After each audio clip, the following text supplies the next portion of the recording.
Comscore नुसार आता isakal.com आहे देशातील नंबर 1 ची मराठी न्यूज वेबसाईट। प्रत्येक अपडेटसाठी isakal.com ला नक्की भेट द्या। राज्य माहिती आयुक्त आत्माराम बर्वे हांणी कोंकणींतल्यान पयलो निवाडो दिलो।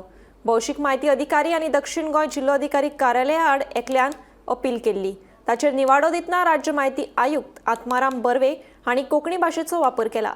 तशेंच एकाद्र्यान कोंकणींतल्यान म्हायती मागल्यार ताका ती कोंकणींतल्यान दिवपाची सुचोवणी आत्माराम बर्वे हांणी दिल्या। गोय राज्य माहिती आयुक्त आत्माराम बर्वे हेणी जो आपलो पयलो निवाडो आसा तो कोंकणीन दिल्लो आसा आनी ही जी केस आशिल्ली ती भौशीक म्हायती अधिकारी अतिरिक्त जिल्लो अधिकारी कार्यालय दक्षिण गोंयान आनी हांचे विरुद्ध एकल्यान अपील घातलेली आनी ही जी अपील आसा ही अपीलीचो जो निवाडो जो राज्य माहिती आयुक्त आत्माराम बर्वे आसा तेणी कोंकणीन दिल्लो आसा। सो आयची ही अपडेट आसा की फर्स्ट निवाडो आत्माराम बर्वे कोंकणीन दिल्लो आसा। गोमंतक टीव्ही खातीर कॅमेरामॅन नितीन बरोबर हांव गौरीश गांवकर पणजेसून।